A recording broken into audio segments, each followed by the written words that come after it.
श्रोता भगवान है। अब आप लोगों के बीच बाबा कालिदास भक्ति लोक गाथा प्रसंग से सेवा करने का प्रयास कर रहा हूँ। आप तमाम लोग शांति का दान देंगे और बाबा संत कालिदास भक्ति लोक गाथा को सुनने का प्रयास करेंगे। जय समय में बाबूजी यही संसार में बाबा कालिदास याल रहती। हे भगवान, जय समय में संत बाबा कालिदास के प्रगट है कलयुग में भेल रहतीन। संत बाबा कालिदास धर्म के चर्चा करे के कारण कलयुग में बाबा अवतार लेने रहतीन। हे भगवान, सतयुग में सत्यवादी मानव सब सत पर रही के सत से संसार के पार लगल कई। बाबूजी सतयुग में बड़े बड़े सत्यवादी महाप्रतापी लोग संसार सतयुग के बेड़ा पार कलखिन। सतयुग के समय बड़ा आनंदमय रहला। जय हो। सतयुग बीतलई त्रेता अइलई। जय हो। त्रेता में बड़े बड़े धर्मात्मा तपस्वी जन्म लेलखिन। आ त्रेता में तप क्या के बाबूजी संसार में तपस्वी लोग सब समय गुजारलखिन। हे मालिक,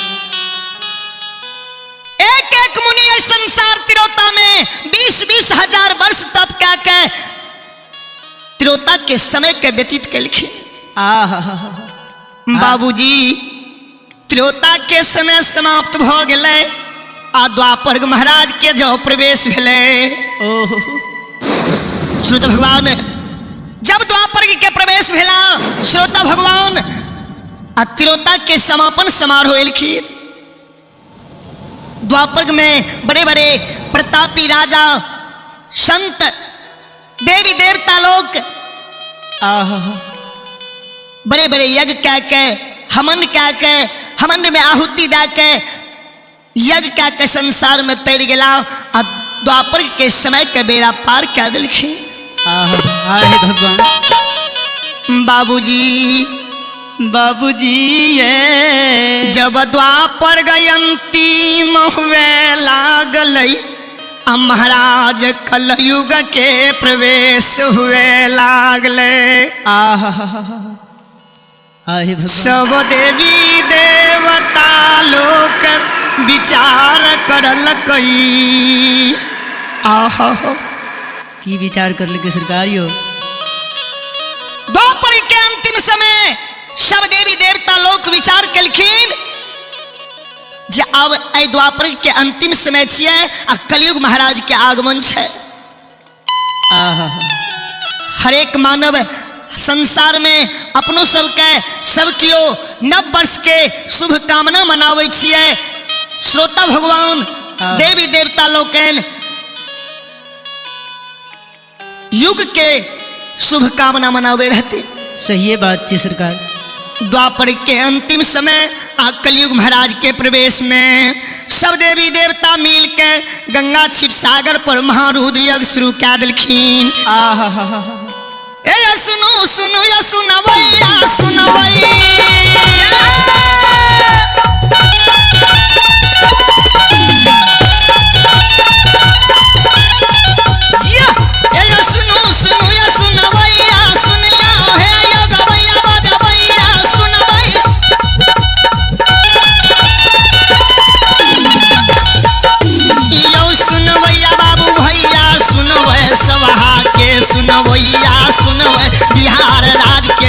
भैया सुनबै माता बहिनिया बिहार के सुनबै दीपेन परियार के स्वर में सुनबै बाबा कालिदास के भक्ति के सुनबै। कलयुग में बाबा कोना लीला रचलकै दुनिया में बाबा धर्म नाम कोना केलकै।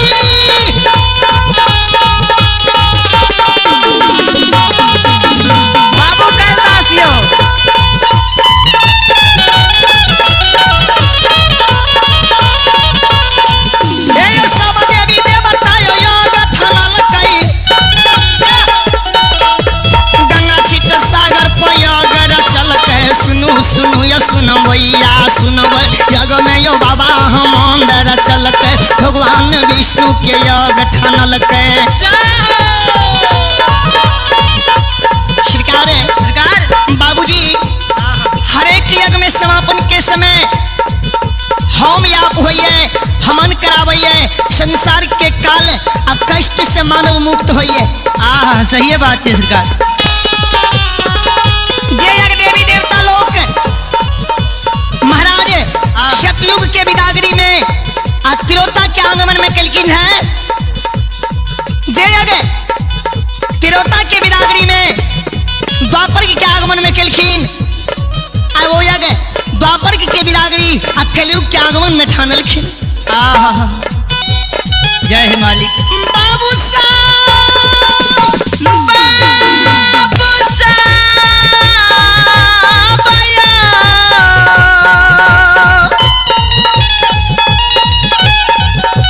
जब महाराज कलयुग हे भगवान हाय प्रवेश करे लागले अलख निरंजन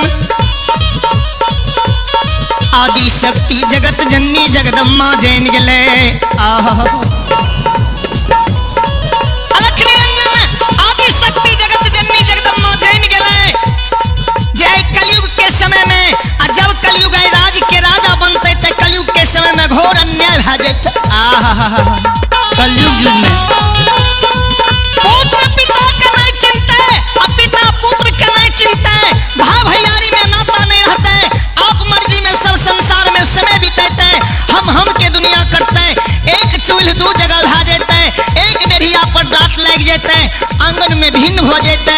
अंगना में टाट लग जाते। कलयुग महाराज के समय में सही है कहलिए यो। बाबूजी आदि शक्ति जगत जननी जगदम्मा और निरंकार पुरुष ठाकुर जी लीलाधारी मालिक। जो लीलाधारी बाबा लीला कर चलते माया के बाबा भी सतार क्या दिलते।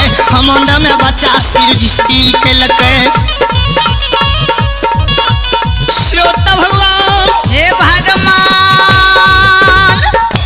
सब देवी देवता हमन में आहुति दिलखिन आदि शक्ति महारानी। बाबूजी वही अग्नि के कुंड से 9 महीना के लेहू के थमा भगवान परमात्मा अलख निरंजन ऊपर क्या दिलखिन लेहू के थमा माय माय आवाज लगावई चिल्लावई रोवई बाबू साहब। सरकार श्रोता भगवान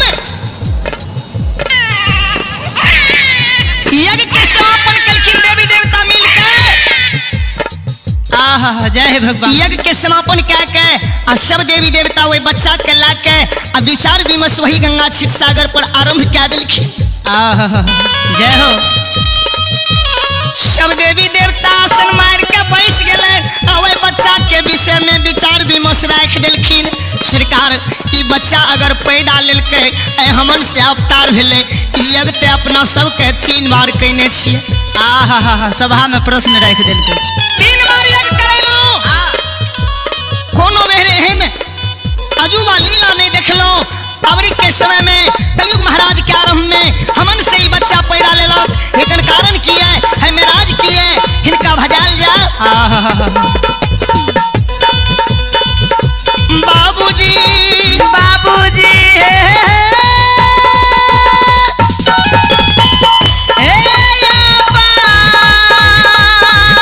बाबू साहब सब देवी देवता सभा लगा के बैठ जाए अपना अपना यंत्र ध्यान में देखे। श्रोता भगवान सब देवी देवता अपना अपना ध्यान में देखे। अगर ये बच्चा हमन से सृष्टि भेल तो हिनका में किछ राज है। ई जग 3 बार करने छी कोनो वे रहन अरित लीला नहीं देखलो। सब देवी देवता जो भयभीत हो गए। सब देवी देवता अचंभा हो गए। निरंकार पुरुष ठाकुर जी आदि शक्ति जगत जननी जगदम्मा आकाशवाणी में सब देव लोग के कहलखिन हे प्रमात्मा लोग सब हे देवी देवता सब अपने सब आई विषय में भयभीत नहीं होवियो। इस संसार के पालनहारा पुत्र छिए। संसार के धर्म के मार्ग पर ला जाए वाला ई बच्चा छिए। ई देवता छिए। जय कारण अपने सब यज्ञ करेलो। ये द्वापर के समय आनंद से बीतल, आगू के समय कोना कटत, वही कारण अपने सब कई प्रमाण मिलल। मिलल ये गंगा जी घाट में। जहन सतयुग के समय बीतल, जहन त्रेता के समय बीतल, आ जहन द्वापर के समय बीतल, एहन समय कलयुग महाराज के नहीं रहत। हे देवी देवता लोग सब, अगर कलयुग महाराज के राजा तो संसार में घोर अन्य भा जात, जाओ ईमान मर्यादा देवी देवता के सब उठ जात। कलयुग में देवी देवता के लोग मान नहीं देत। सही बात कहलिए। घर घर में भिन्नता है, भाई भाई में मिलाप नहीं रहते हैं श्रोता भगवान। निरंकार पुरुष कहलखिन आय लेली बच्चा अपने सब के हमन में सृष्टि भेले। जे बच्चा धर्मात्मा छे, कलयुग में धर्म के छड़ी ला के खा रहत, आ जे हिनका मार्ग पर चलते, जे हिनका रास्ता पर चलते, ओकर संसार में बेड़ा पार भा जात। धर्म के विजय हाथ, अधर्म के नाश हो जाते, नाश हो जेते संसार में। जय हे दयालु भगवान। हिनका पालन के लिए अपने सब चिंता नहीं करू। जय गंगा क्षीर सागर पर अपने सब यज्ञ क्या रहल छी। हे देवी देवता लोकेन, आई बच्चा के वही गंगा क्षीर सागर में भसा दियो। हिनकर पालन हारा संसार में आई कलयुग में तैयार छे। हिनकर पालन करे वाला हिनका लिए इंतजार क्या रहले। मालिक सब देवी देवता मिल बाबू 9 महीना के बच्चा जहिना माई के गर्भ से जन्म लइए, जन्म लइए, वही ना बच्चा ज्योतिया चांद समान लाल ही करई गंगा में जाकर राख दिलखिन जा कलयुग में धर्म के मार्ग के खोए जा धर्म के रास्ता के चलियो। कलयुग में जे तोर शरण लागत ओकर बेड़ा पार क्या दियो। बाबू का कालिदास सब देवी देवता मिलकर बच्चा का आशीर्वाद दिलखिन जा कलयुग में तोरा मार्ग पर जे चलते हुनकर बेड़ा पार तो क्या देबो, बेड़ा पार क्या दिहो कलयुग में। बाबूजी हाय हे सरकार। गंगा में भसा दिलखिन, आ वही गंगा में राजप्रौरा नगरी के जय हो जय हो कुमारी ब्राह्मणी रूपा मणि महारानी गंगा में नित्य प्रतिदिन नियम क्या के कुमारी रूपा मणि 12 वर्ष से गंगा स्नान करे रहतीन, आ गंगा सेवन करे रहतीन, आ शिव मंदिर में नित्य प्रतिदिन भगवान शंकर के पूजा करे रहती, पूजा करते रहती। आय बाबूजी, आय बाबूजी, भगवान के भक्ति संसार में व्यर्थ नहीं हुई है, परमात्मा के भक्ति संसार में व्यर्थ नहीं हुई है, व्यर्थ नहीं हुई है सरकार। रूपामणि 12 वर्ष से भक्ति क्या रहले, माँ गंगा सेवन करे, भगवान शंकर के पूजा करे, और सब देवी देवता से विनय करे, परमात्मा हमरा एहन वरदान यहाँ सब संसार में दियो। ये दिन पर दया करे वाला मालिक, जे सदा कुमारी रह के ब्राह्मणी बेटी, संसार में बाल ब्रह्मचारी रह के यहाँ सबके सेवा, यहाँ सबके चरण में पूजा करते रह जा। हमहू बेरा पार बाबूजी महारानी गंगा के नित दिन स्नान करे, 12 वर्ष से गंगा सेवन वाला करे रहतीन, भगवान के भक्ति संसार में व्यर्थ नहीं हुई है। देख लियो परमात्मा के लीला, लीला कलयुग युग में। जाहो जाहो। जे कुमारी ब्राह्मणी महारानी सत्यवती के पुत्र राजा शांतनु के पुत्री, हे भगवान गंगा में सब दिन स्नान करे, परमात्मा भक्ति के फल देखियो कोना दे छे। जय आज प्रातः काल उठ सवेरे जहिना कुमारी ब्राह्मणी रूपा मणि गंगा में स्नान करे ले जा रहा ये, बाबूजी हाय बाबूजी हाय हाय शारदा के प्रति भगवान विराज करैया संसार में, जिनकर भावना जैसी प्रभु मूरत देखहु तिन तैसी। परमात्मा जे जहन आत्मा से परमात्मा का भजैया भगवान वह आत्मा से वही रूप से दर्शन दैया, वही रूप से दर्शन दिए प्रभु।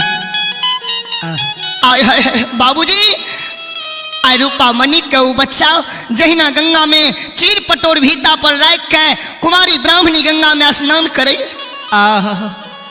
आये लागलई हे भगवान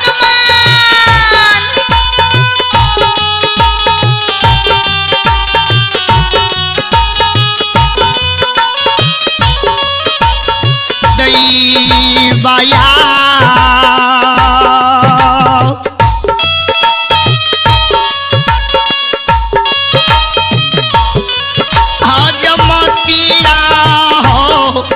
समाज बाबा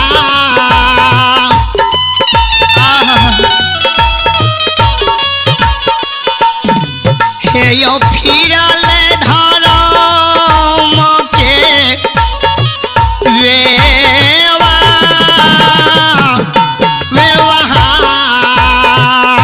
बाबा समाज हे यो दाई बाया जमातिया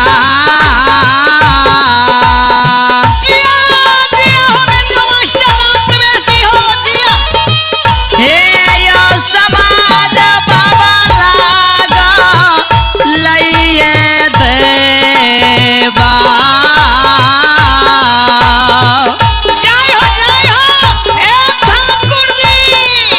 अजमतिया यो बाबा समाज सब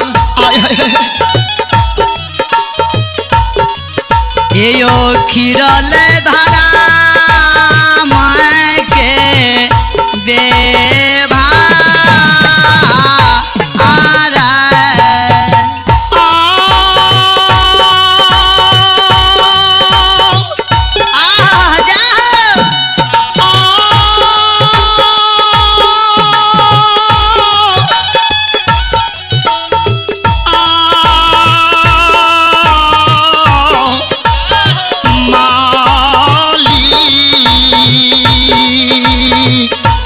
हे भगवान आय है स्वीकार है। जैना कुमारी ब्राह्मणी गंगा में स्नान करैये, डुबकी लगा के जैना माँ गंगा से बाहर होइए, पानी से ऊपर आवैये, धर्म के सृष्टि कैल बच्चा। जय हो भगवान। माय माय पुकार कइने धर्मात्मा पुत्र महारानी रूपामणि कुमारी के अंक लाई गई।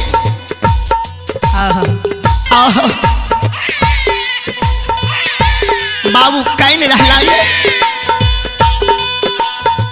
हर एक माँ संसार में दयालु होइए, हर एक माँ के प्रति हर संतान पर दया होइ छै। श्रुत भगवान महारानी रूपामणि जय हो धर्मात्मा रहतीन, पतिवार्ता रहतीन, पर के संपत्ति का अपन संपत्ति, पर के पुत्र का अपन पुत्र के समान माने। धर्मात्मा रहती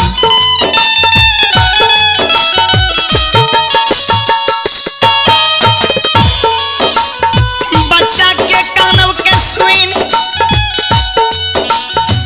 माँ कुमारी रूपामणि बच्चा के हृदय लगा ले। हे माँ बाबू के शकल के निहारे ब्राह्मणी कुमारी रूपामणि के नैना से आंसू जाए। हे मैया हे परमात्मा जय मानव के संसार में एकटा पुत्र नहीं है, जय मानव के एकटा पुत्र पुत्री भगवान नहीं देने है, ओ मानव संसार में काशी करवर दैये, गंगा स्नान करैये, तीर्थ वर्ष करैये, उनका भगवान पुत्र नहीं दै छै।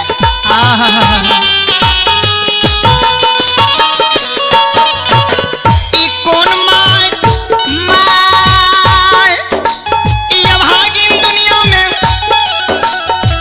दुनिया में रहे परमात्मा एहन सुंदर पुत्र जन्म दे के हे भगवान जिंदा मैया बेटा के गंगा में भसा दिलके आके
बाबूजी माँ कुमारी गंगा में कान है हे भगवान यौ हे परमात्मा केहन माँ अधर्मी ये संसार में रहे जे सुंदर बेटा के गंगा में जन्म दा के भसा दिलखिन हे विधाता हे प्रभु बच्चा के हृदय लगे न काइन रहला ये माँ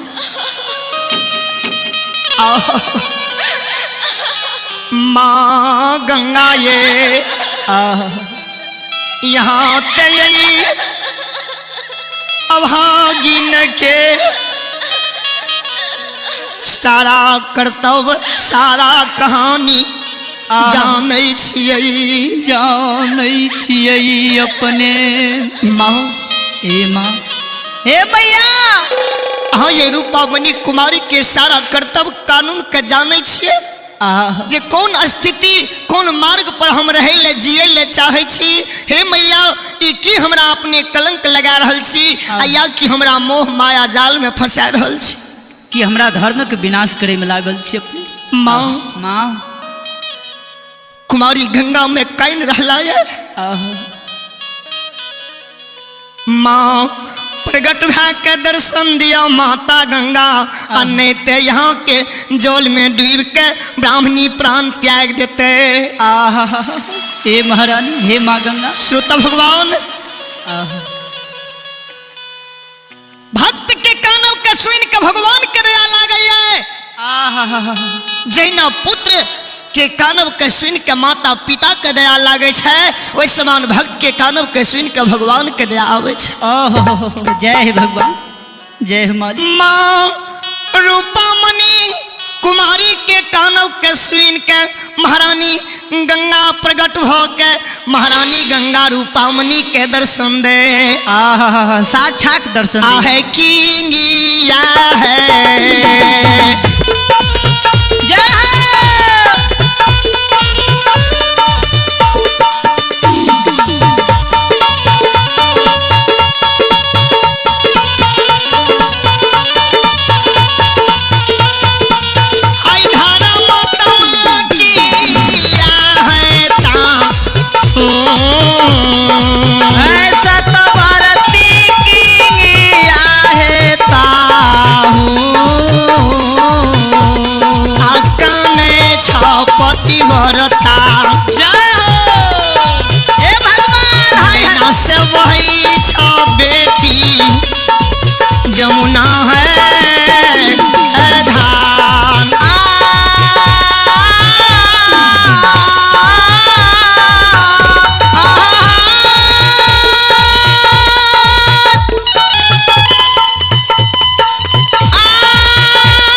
भांति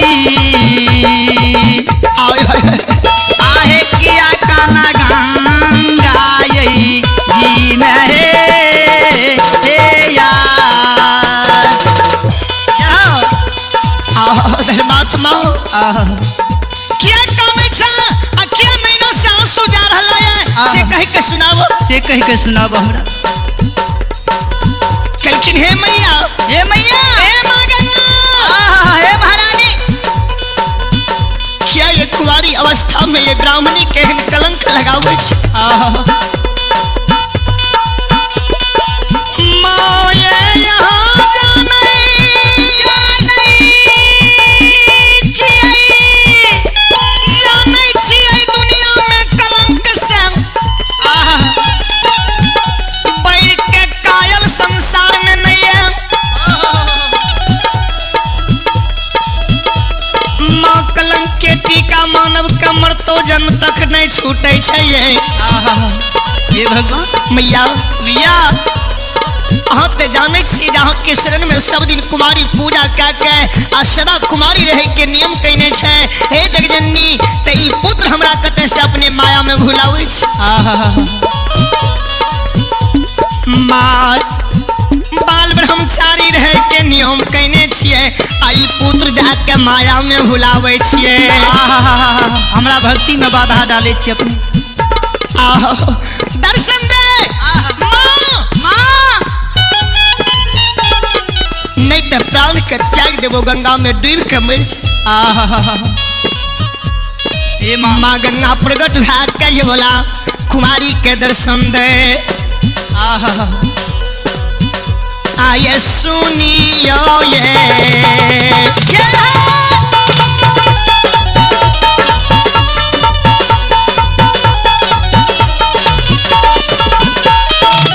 बेटी सुनियो ये सुनियो ये बेटी सुनियो ये वचनिया ये दुलारिया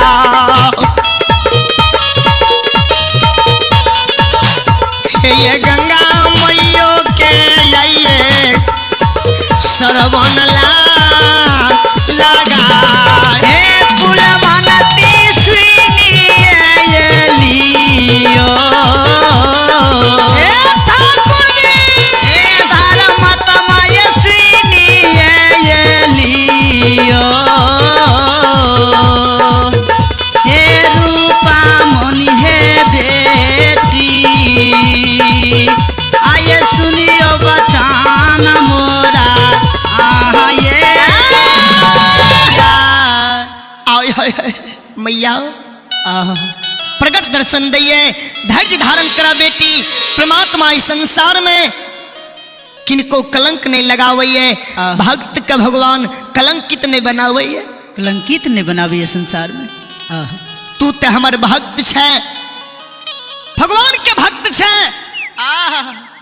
कलकिन माँ ई बच्चा कते से यार कलकिन ये वाला कुमारी जन्मल पुत्र बान्हल गिरही भगवान संसार में सबके नहीं दै छै नसीबे वाला टाका दे दुनिया में ये संसार भगवान ब्राह्मणी ये ब्राह्मणी जय मानव के कमाल है संसार में भगवान के घर में है जय मानव के भक्ति कैल परमात्मा के घर में है वही मानव के जन्मल पुत्र आ बांधल गिरही संसार में भाग होइ छै भाग होइ छै नसीब वाला के मिले ये दुनिया लेकिन माँ हमरा ई पुत्र नहीं चाहिए नहीं चाहिए हम सदा कुमारी रहब आ भक्ति करब कहलखिन जतेक तू भक्ति कए के भगवान के कमेबहो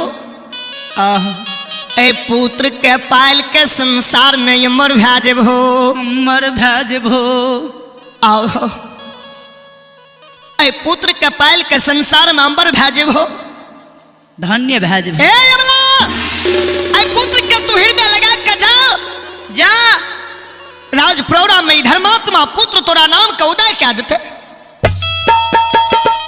कहलखिन माँ कलंक नहीं ने हाथ कहलखिन एक रत्ती कलंक ने अने क्यों तोरा कलंकित बनैता अबला अबला बाबूजी मारू पामनी बच्चा के हृदय लगा लेलखिन यो सुनो सुनो सुनो भैया सुनबे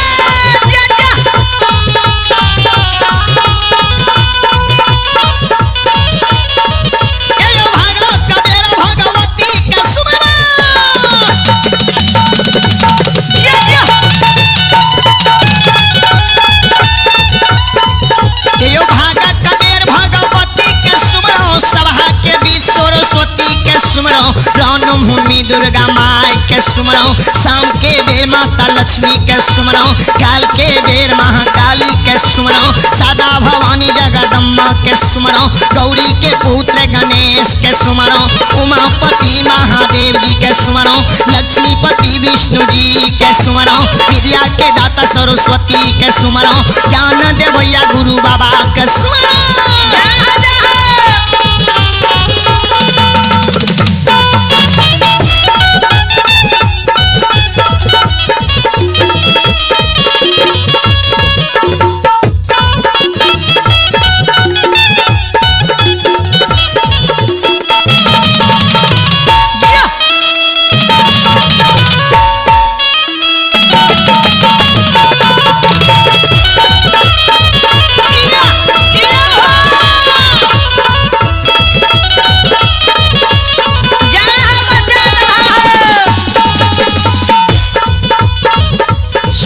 भगवान एक बेटा के हृदय लगा मालल के गंगा से मैयो बाहर भा गेल रूपा मणि धर्मत मालल बस्तर में ओझराइए ललके हे भगवान हाय है ए नैना से नीला रूपा के बहैया कानल कानल चलिए दैया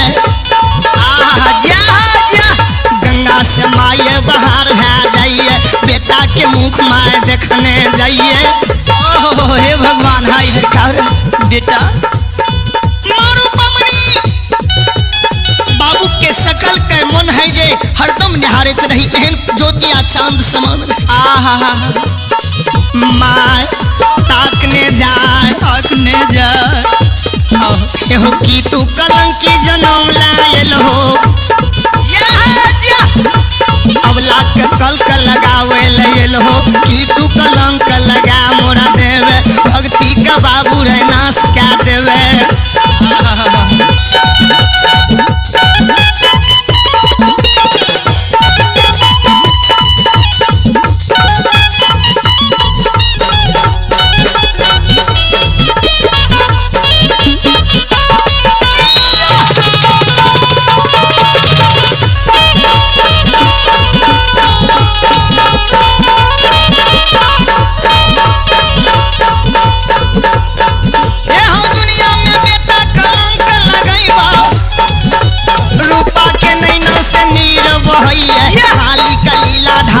गोद में बाबा भगवान देखिए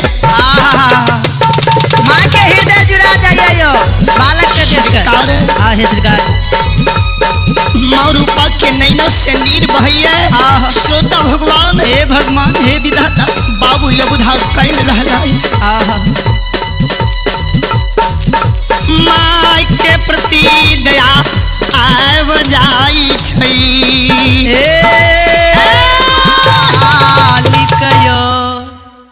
माँ के प्रतीक दया आब जाइए श्रोता भगवान हे भगवान बाबू कालिदास जार बेजार माई के कानत देख के माई के नैना के आंसू का हाथ बढ़ा के पोछे ओ लेहू के थमा जा हे भगवान माँ के गोदी में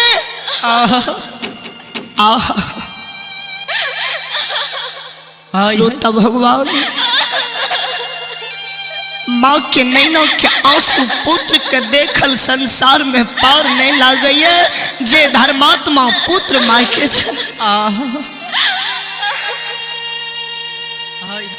जे बेटा माई के दुख देख दुनिया में दुखी रही छै वह पुत्र धर्मात्मा होई छई। ओहो हे भगवान हाय है बाबू नैनों के आंसू का माँ के हाथ उठा के आंसू का पोछे ये माँ किया काने छ। माँ तू क्या काने छो? किया नैनों से आंसू बहा के माँ हमरा सन के बेटा के संसार में पापी बनावे। हे ये माँ माता जी ए मैया हमरा सन के पुत्र के संसार में पापी बनावे छे। आहा नहीं कानी धैर्य धारण कर माँ, नहीं धैर्य धारण कर। श्रोता भगवान आहा हे भगवान माँ रूपा मणि धैर्य दार हलाये। रूपा मणि के बाबू अवधा माँ अपने चिंता नहीं करू।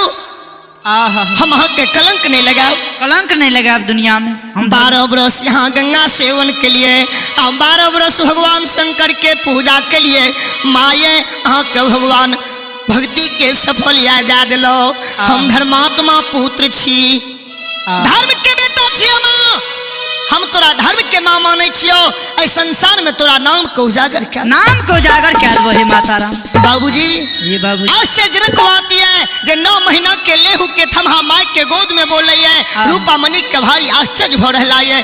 परमात्मा एक तय बच्चा के आश्चर्य छपित कर रहला है आ दोसर संसार के कलंक माँ के सिर पर आब रहला है। महारानी रूपा मणि गंगा भीता पर भारी अफसोच में पड़ल है। जब हम कोना के बच्चा कल्ला के राज प्रौरा जाब। आहा हे भगवान नगर के लोग देखते उल्हन अपराध देते। आहा आहा श्रोता भगवान हे भगवान यो बाबूजी आहा हे बाबूजी माँ रूपा मणि छपित होकर कैन रहला है। बाबू अवधा माता का धैर्य दे रहला है। माँ रूपा मणि सब दिन गंगा स्नान कर के भगवान शिव के मंदिर में पूजा करे ले जाए रहती। पूजा करे जात महारानी वो बच्चा कल्याण आहा ये माँ भगवान शंकर के मंदिर में जा रहला है। आहा परमात्मा भगवान शंकर के मंदिर में जाके माँ रूपा मणि आसन मार के बैस जाए। भगवान शंकर ले बच्चा के गोद में लेने। परमात्मा बाबा और हरदानी कैलाशपति से विनय करे। आहा हे शिव गुरु महाराज मालिक की कलंक दुनिया में कुमारी वेश में लगा दिलिए। हे या शुद्ध भगवान है। मालिक यो आहा अब इस प्रसंग को यहाँ से मैं विराम करता हूँ। अब